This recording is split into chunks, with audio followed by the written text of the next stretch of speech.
Hi friends, இன்றைக்கி நம்ம சேனலில் என்ன வீடியோ பார்க்க போகிறோன்னா மிகவும் ஆரோக்கியமான உடம்புக்கு ரொம்ப ஆரோக்கியமான சுவையான கருப்பட்டி பலகாரம் தான் எப்படி செய்கிறேன்னு பார்க்க போகிறோம். ஃப்ரெண்ட்ஸ், நம்ம சேனல் முதல் முறையாக பார்க்குறீங்கன்னா மறக்காமல் நம்ம சேனலை சப்ஸ்கிரைப் பண்ணிக்கோங்க. பக்கத்தில் இருக்கிற பெல் ஐக்கானையும் லைட்டாக தட்டி விட்டுக்கோங்க. வாங்க ஃப்ரெண்ட்ஸ், இப்போது அது எப்படி பண்ணலான்னு நம்ம பார்க்கலாம். வாங்க, அதுக்கு நான் அந்த உலக்குக்கு ஒரு 2 உலக்கு பச்சரிசி எடுத்து நல்லா 4-5 தண்ணி கழுவி கோர வச்சுருக்கேன். ஃப்ரெண்ட்ஸ், ஒரு 3 மணி நேரம் அதை அப்படியே கோர விட்டுருங்க. அதுக்கப்புறம் நான் ஒரு சுத்தமான கருப்பட்டி எடுத்திருக்கேன். இது வந்து ஒரு துண்டு கருப்பட்டி எடுத்திருக்கேன், எனக்கு இதுவே போதும். இந்த கருப்பட்டி எடுத்து கொஞ்சம் நல்லா உடச்சிக்கிட்டு இதில் இனி நம்ம பாகு காய்க்கலாம். அதுக்கு நான் கொஞ்சோள பாகு எடுத்து ஊற்றிருக்கு பாருங்கள். கொஞ்சோள ஊற்றினா போதும் தண்ணி. அந்த தண்ணி நல்லா கொதித்து வந்ததுக்கப்புறம் இந்த கருப்பட்டியையும் நல்லா இடித்து வச்சுட்டு இப்படியே போட்டோன்னா இந்த கருப்பட்டி பாகு வந்து காயறதுக்கு லேட் ஆகும். அதனால் இது போல் நல்லா தட்டிக்கிட்டு போடுங்க. உடனே கருப்பட்டி பாகு நமக்கு ரெடி ஆயிரும். முழுசாக போட்டு காய்க்காதீங்க. இப்படி உடச்சிட்டு நல்லா இந்த தண்ணியில் போட்டு வெந்நியில் போட்டு நல்லா பாகு காய்ச்சி எடுத்துக்கோங்க. ஃப்ரெண்ட்ஸ், எடுத்துகிட்டு அதை நல்லா ஃபில்ட்ரு பண்ணி எடுத்துக்கோங்க. ஏன்னா இதில் கொஞ்சம் அந்த நம்ம பனை இதிலேருந்து செய்கிறதுனால அந்த பனை ஓலையில் உள்ள அந்த ஓலை அந்த மாதிரி சின்ன சின்ன இந்த துரும்புகள்லாம் அதில் கிடக்கும்.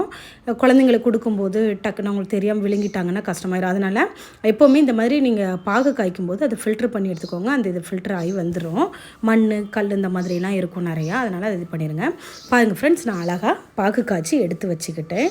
அதுக்கப்புறம் இதுக்கு கொஞ்சம் தேங்காய் பாலும் ஆட் பண்ணிக்கலாம். நான் ஒரு தேங்காயில் அரைமுறி தேங்காவை எடுத்து நல்லா திருவி ஃபஸ்ட்டு பால் எடுத்து வச்சுருக்கேன். அந்த தேங்காய் பால் எடுக்கும்போதே நீங்கள் ஒரு 4 துண்டு ஏலக்காவையும் அந்த தேங்காய் பால் எடுக்கும்போதே அதில் போட்டு அரைச்சிருங்க. பால் எடுக்கும்போது அப்போது அந்த இதில் ஃபில்டர் ஆகும்போது அந்த ஏலக்காவும் கடிப்படாது, அந்த வாசனை இதில் வந்துடும். பாருங்கள் ஃப்ரெண்ட்ஸ், நான் தேங்காய் பால் 1 கப் எடுத்துருக்கிற அதே அளவுக்கு தான் நான் கருப்பட்டி பாகும் எடுத்திருக்கேன்.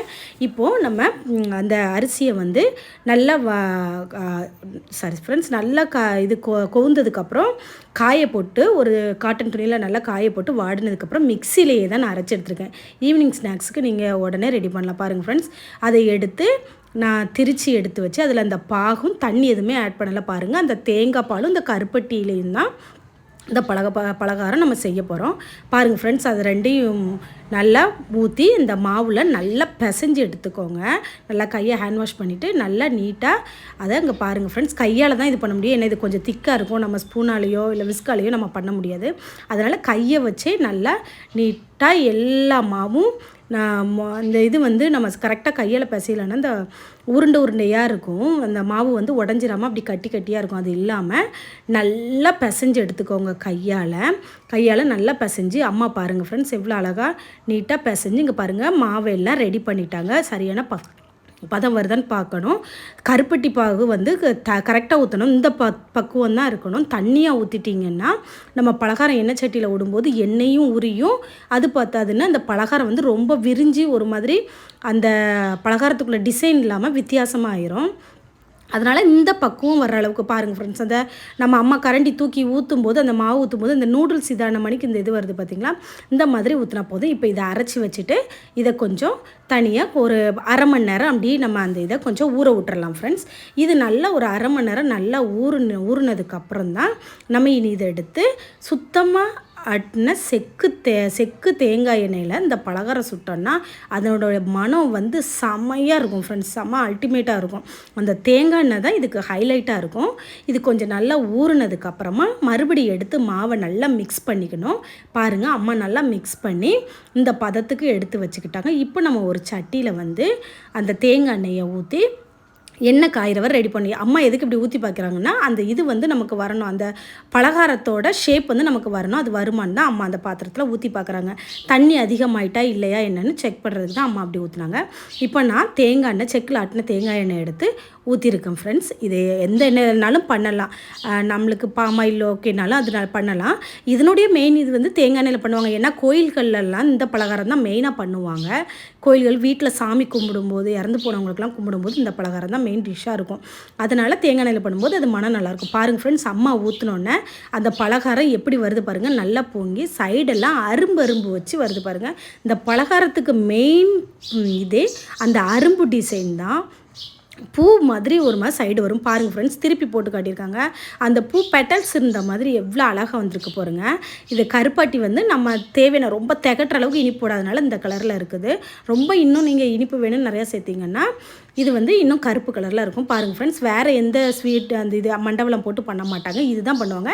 சீனியும் போட்டு பண்ணலாம். இது பாருங்கள் பார்க்குறதுக்கு எவ்வளோ அழகாக இருக்குன்னு. அம்மா ஒன்று பொரிச்சு எடுத்துகிறாங்க. ஒன்று ஊற்றும் போதே 2 ஒட்டிக்காமல் இன்னொன்றும் நம்ம ஊற்றி எடுத்துக்கலாம். இது போல் நம்ம அரைச்சி வச்சுருந்ததெல்லாம் நம்ம அரைச்சி வச்ச மாவில் எல்லாமே சுட்டுக்கலாம் ஃப்ரெண்ட்ஸ். இது வந்து குழந்தைங்களுக்கு செஞ்சு கொடுங்க, ஈவினிங் ஸ்நாக்ஸுக்கும் பண்ணலாம், ரொம்ப நல்லது, நல்ல டேஸ்ட்டாக இருக்கும். நீங்கள் செஞ்சிங்கன்னா அந்த ஏலக்காய் வாசனைக்கும் அந்த இதுக்கும் ரொம்ப அழகாக இருக்கும். பாருங்கள் ஃப்ரெண்ட்ஸ் எப்படி அழகாக வருது பாருங்கள். நான் ஊற்றி பார்த்தேன், எனக்கு அது வரலை, அது அந்த ஷேப்பே வரல. அம்மா தான் அதனால் ஊற்றுனாங்க. பாருங்கள் எவ்வளோ பொம்மி பூரி மணிக்கு புஷ்ஷுன்னு வருது பாருங்கள் ஃப்ரெண்ட்ஸ். அழகாக இருக்குல்ல பார்க்குறதுக்கே. பாருங்கள் அவ்வளோத்தையுமே நாங்கள் சுட்டு எடுத்துட்டோம். எப்போவுமே ஒரு பலகாரம் செய்யும்போது இனிப்பு பலகாரத்தை எடுத்து முதல்ல அடுப்பில் வச்சுருங்க. அடுப்பில் வச்சுட்டு காகத்துக்கும் ஒரு பலகாரத்தை எடுத்து காகத்துக்கும் வச்சதுக்கு அப்புறமா நீங்கள் வீட்டில் உள்ள குழந்தைங்களுக்கு எல்லாருக்கும் பரிமாறுங்க ஃப்ரெண்ட்ஸ். அது ரொம்ப நல்ல விஷயம். நம்ம முதல்ல செய்கிற ஒரு இனிப்புகளையே எதையாக இருக்கட்டும் நம்ம காகத்துக்கு வைக்கிறது ரொம்ப நல்லது. அது காகம் சாப்பிட்டா நம்ம முன்னோர்கள் யாருனாலும் வந்து சாப்பிட்டதாட்டு அர்த்தம். அதனால் நம்ம சாப்பிட்றதுக்கு முன்னே எதையுமே சாதமாக இருக்கட்டும் எதாக இருக்கட்டும் முதல்ல கடவுளுக்கு கொடுக்குறதா நினச்சி முதல்ல நீங்கள் காகத்துக்கு படைச்சிட்டு இது பண்ணுங்கள். பாருங்கள் ஃப்ரெண்ட்ஸ், நான் அமுக்கி காட்டியிருக்கேன். சூடு வேறு தாங்க முடியல, இருந்தாலும் உங்களுக்காக நான் அமுக்கி காட்டியிருக்கேன். பாருங்கள் நல்லா சாஃப்டாக மிதுன்னு இருந்துச்சு ஃப்ரெண்ட்ஸ். பார்க்குறதுக்கே சூப்பராக இருந்துச்சு. பாருங்கள் அம்மா பிச்சு காட்டினாங்க. எவ்வளோ பஞ்சு போல் கையை வச்சு அமுக்குறாங்க, எவ்வளோ பஞ்சு போல் வந்திருக்கு பாருங்கள். இங்கே பாருங்கள் ஃப்ரெண்ட்ஸ், பார்க்குறதுக்கே அழகாக இருக்குல்ல. நீங்களும் இது போல் செஞ்சு பாருங்கள் ஃப்ரெண்ட்ஸ். வீட்டில் செஞ்சு குழந்தைங்களுக்கு கொடுங்க, குழந்தைங்க நல்லா விரும்பி சாப்பிடுவாங்க. இந்த வீடியோ பிடிச்சிருந்தால் லைக் பண்ணுங்கள், கமெண்ட் பண்ணுங்கள், ஷேர் பண்ணுங்கள் ஃப்ரெண்ட்ஸ். மறக்காமல் நம்ம சேனலை சப்ஸ்கிரைப் பண்ணுங்கள் ஃப்ரெண்ட்ஸ். தேங்க்ஸ் ஃபார் வாட்சிங்.